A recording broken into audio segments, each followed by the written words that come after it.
Hello and welcome to Journey to Lasting Love, the podcast. I am your host, Tina Shayani, and the head coach at T-Shay Coaching. If you are looking to attract a loving partner to build a relationship with that gets better with time, if you are looking to deepen your current relationship, or you just want to live a happier life, you are in the right place. Every week we will discuss a new topic that will bring you understanding, clarity, and the tools to become the best version of yourself, the happiest version of yourself. Good morning and welcome to Journey to Lasting Love. As you know, I am Tina Shayani, your host here, as well as the head coach at T-Shay Coaching, where we help people attract and build lasting, loving relationships. If you know someone that would benefit from this content, please invite them to follow us on Instagram, watch us on YouTube, or join the Facebook group Journey to Lasting Love. So here we are. Our topic this week is, am I asking for too much or am I not asking for enough? And this is a question that I really tend to get bombarded with. What's too much? What's just right? And what's not enough? What are my standards? And what is it that my standards are meant to be doing? So people generally fall into one of three categories. The people that know what to do, they date some people, they find a relationship, they commit, and they move forward. Those people I don't interact with so much. Then there are two other categories, and these are the people that I see the most. So one group is the group that asks for, I don't want to say it this way, but asks for too much. But what does that mean? Let's back up a little. Well, first, you should have standards. Standards are important and they are your right. It is your right to want what you want and to get what you want. You have the right to have standards and to want to be treated a certain way. Not only do you have a right to that, you must have standards. It is so important. People cannot treat you poorly, and everybody has different standards, and your standards are your standards, and they are not only your right, but they are good to have standards.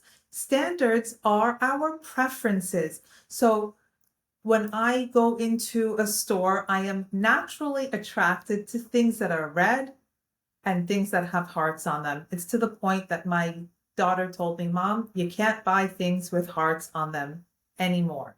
But that's something that attracts me. So preferences are good, and you should have preferences. They are not only good, they are important.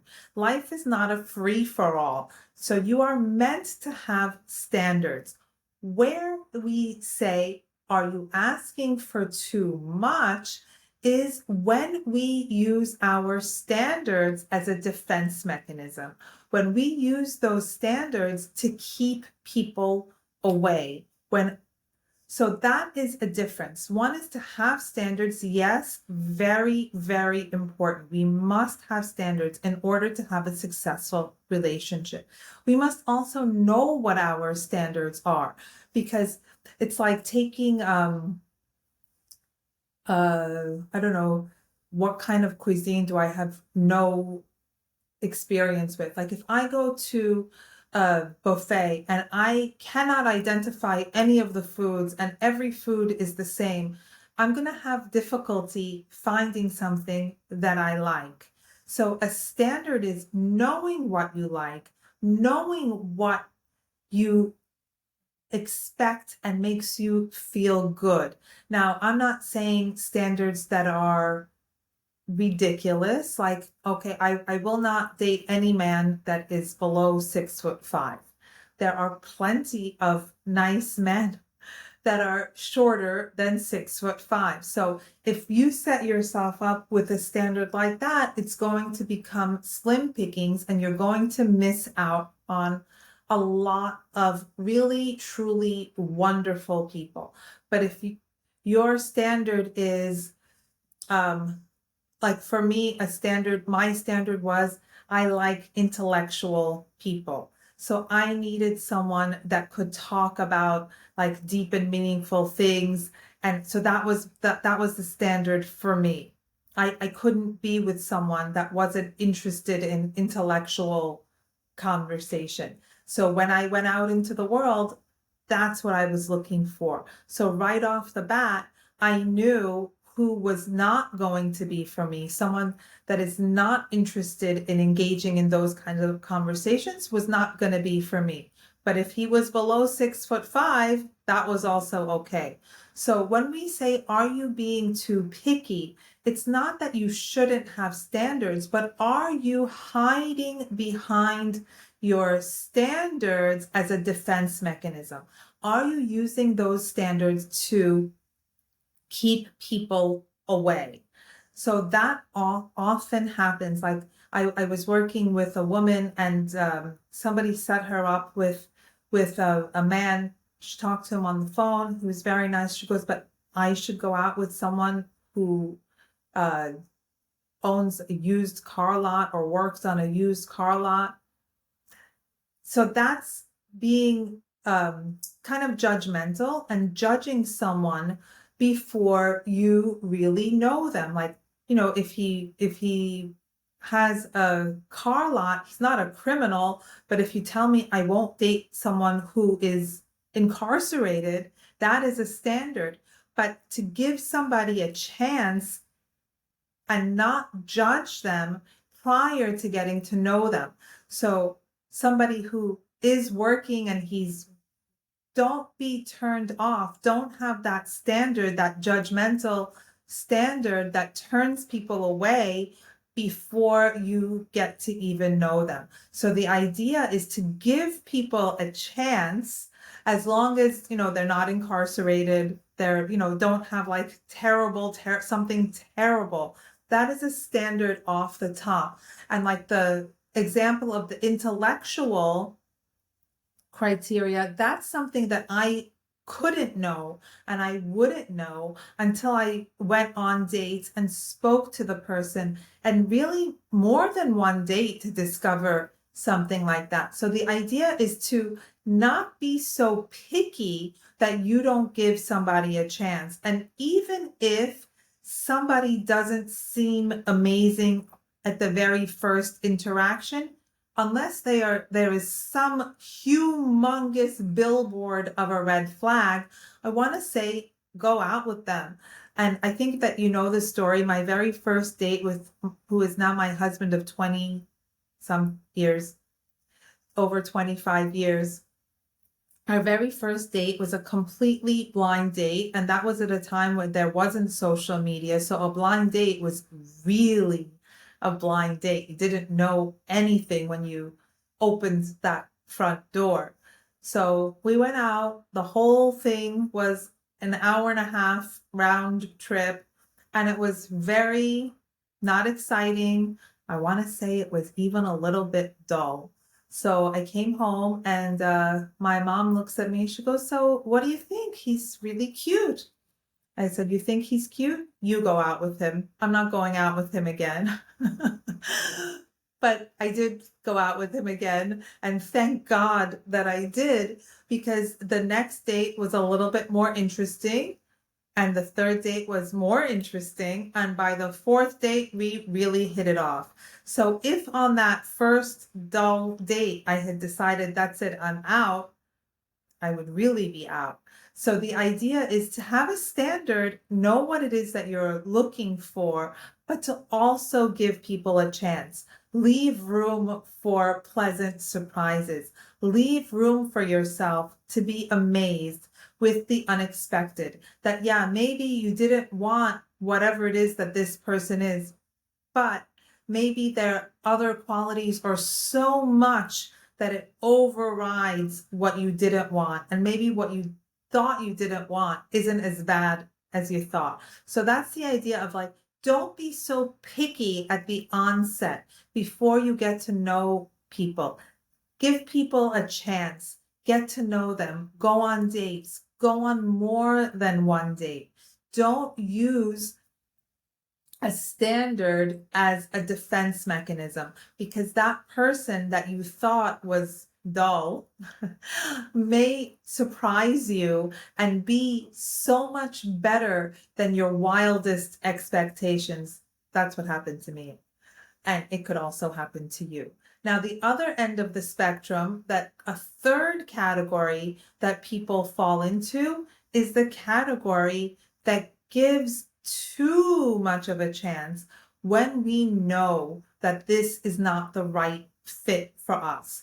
So people that don't give enough of a chance at the beginning, and people that stay too long. So one of the important things is to identify which of these two categories you fall into, and not to switch over to the other category, but to kind of come in and meet in the middle. So if you are that person that is kind of hiding behind your standards and not giving people a chance off the bat, it's time to stay a little bit longer. Go on the date, even if you're not sure, even if you feel that it's not going to be. You have nothing to lose by going on a date. Give people a chance, have an open mind and an open heart, and get to know them. Don't write people off so quickly. This is really just a defense mechanism to not get hurt. And it's an excuse. Well, I tried, it didn't work. I tried, I'm not doing this, I'm not doing that. I'm not gonna go out with this person. I'm not gonna go out with that person. I'm not gonna go out with someone who's under 6'5". So make sure that you are not using the standard as a defense mechanism to avoid going out and, in effect, to avoid being hurt, because that's what defense mechanisms are, right? There are ways that we keep ourselves safe from being hurt. So we want to make sure that we are open and that we give people a chance, so that we have the opportunity to get to know people and we may be pleasantly surprised. Now, the other pitfall that we want to avoid, which is the other end of the spectrum, is to linger too long when we see and know that there are deal breakers. When we linger too long and stay with someone because we don't want to be alone, and because we think, well, it's good enough for now. This good enough for now has wasted more time for people than anything else that I could identify, and it makes me crazy. I was talking to a young woman at a party, not a client, and she's telling me about her boyfriend, because now that people know that this is my job, they tend to tell me things, and it's actually really fun. I kind of love it. So she said, yeah, we've been together for 2 years and blah, blah, blah. I said, so is this the one? And she says, well, I don't know. I said, well, what would it take for you to know? So she tells me this whole song and dance. She gives me basically what was a list of deal breakers that are never going to change. Like, he would have to be a fundamentally different person for her to be able to say, this is the one. But she stays with him anyway, because the response was, but I'm so young. But don't waste your time and your youth with someone which is very clearly not the one. Now, when you are young, or anytime, today is the day to start looking for your person. It's not a matter of how young you are, how old you are. Those things are irrelevant. Put your time and energy and your focus on finding the one that is right for you. So if you're going to give me all of these deal breakers and tell me after 2 years' time that you're not sure, you're just wasting your time. So that's the other category, whose standards are not high enough, that they are willing to stay with someone just to avoid being alone. And what happens when we do that? The hurt is so much more.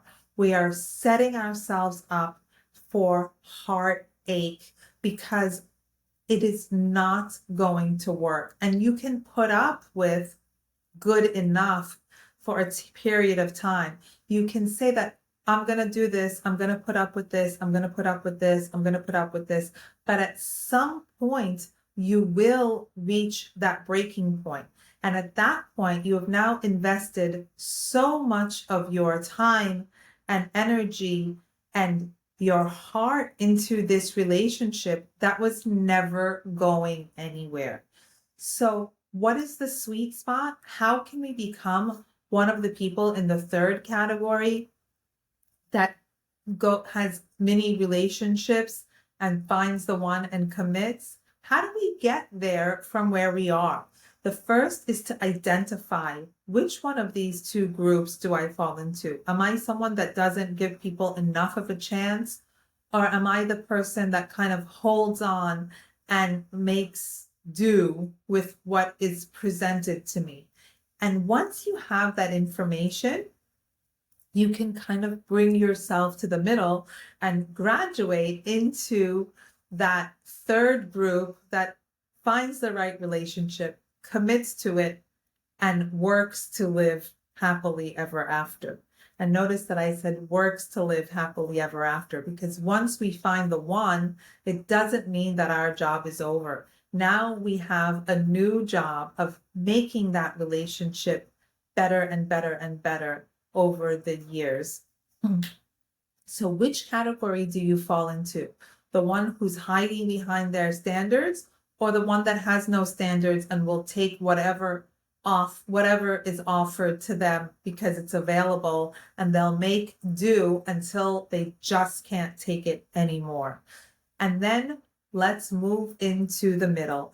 And it's all about self-knowledge, knowing yourself, understanding who you are, and not judging yourself for that. If there is a standard that you have, if something is important to you, there's nothing wrong with that. Don't beat yourself up for having standards. It's important to have standards, but at the same time, don't use your standards as a shield to keep people away. You have to be open at the beginning to different people so that you can really get to know them. And there is always room for the universe to send us wonderful and special surprises. So really take a look at yourself and see which one of these two categories do I fall into. And once you understand that, the next time you are in the situation that you are not giving somebody a chance and walking away too soon, push yourself to go out a few more times and really go out without biases, without saying, well, I'm going to go, but I know that it's going to be X, Y, and Z. Really allow yourself the opportunity to get to know other people. That's if the standard is too high category.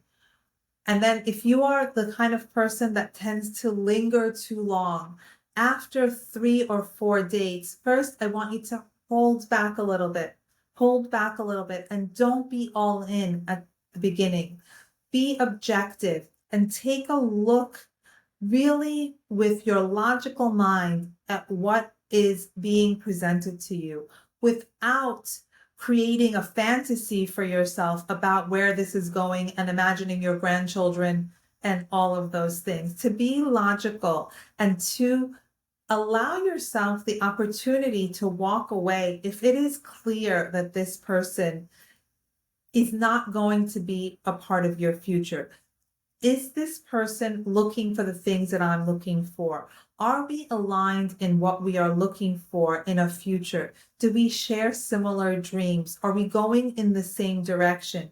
Or is it very different? Do we have goals that are so different that it will never work together? And if you see those red flags, and if you see those things that will prevent you from growing together and having a future together, it's time to walk away, and walk away without beating yourself up and saying, oh, I'm never going to find someone. I tried, it didn't work. But walk away saying, okay, I am sorting through the people that are coming my way. And there is a reason why I attracted this particular person. And what can I learn from this situation so that the next time I am in a similar situation, I will know what to do. So I won't keep doing the same thing over and over and over. How can I shift? Is it time to walk away faster? Have I been in this situation before? Because our patterns do tend to keep repeating and repeating until we learn the lesson.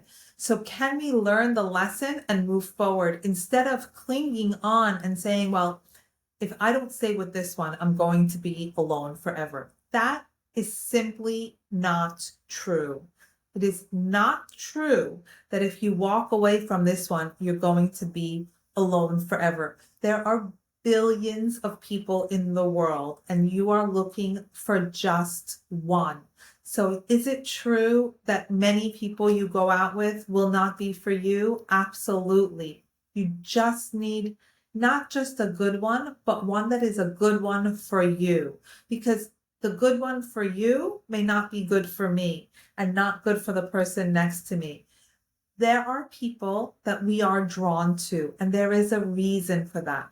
Some people we are drawn to because they are meant to teach us something, but they are not meant to stay. And there are some people that are meant to stay in our lives, and it is our job to distinguish between those things and let go of the ones that are there to teach us a lesson. Were they meant to be a part of our lives? I want to say yes, they were meant to be. They came to teach us something, and they were good for where we were in that moment of our life. And once they have delivered their message and taught us what we needed to learn, it's time to let them go. And it is perfectly okay. It is perfectly okay to let go of people that are not meant for you. That is all part of the process. I call this the sifting and sorting process. If you are literally looking for a diamond in the rough. But in order to find that diamond, you have to be willing to sort through and pick up lots of rocks and dust them off. What does dust them off mean? Give people a chance, get to know them. But when you figure out that it's really just a rock, don't sit with that rock indefinitely. Put it back and keep sorting. Keep looking for that which is meant just for you. That person who is the fit for you. And there's not going to be a million of them. There's going to be very few. So it's important to understand that and let go of that which is not for you. So take a deep look, see which category it is that you fall in, and work to bring yourself into that third category, the category that dates, lets go when it's appropriate, and holds on when it's appropriate, finds that great relationship and works to build it for a lifetime. So I am here if you are looking to fast track yourself into that third category, the category of people that have successful relationships. That is my goal, to help as many people as I can go into that category, because what is the most important part of life that brings the most joy to our lives? The company that we keep. The best, most amazing circumstance can be ruined by poor company, and the lousiest place can be improved by having good company. So our goal is to be in an amazing place with the best possible company, and to grow and to be better each and every day, and for our relationships to be better each and every day. I hope that this adds value to your life and makes things better for you and gives you insight and understanding. Thank you so much. See you then. Take care, guys. Thank you for joining today's episode of Journey to Lasting Love. If you felt a connection with what we shared here today, visit tshaycoaching.com for resources, blogs, and coaching options custom designed to take you from where you are to the place you dream of being. Join our Facebook group to connect with others or find inspiration on YouTube and Instagram. If you're ready for a personalized touch, you can book a call with me directly on the website to see what this is all about. Until next time, be kind to yourself and keep moving forward on your path to lasting love.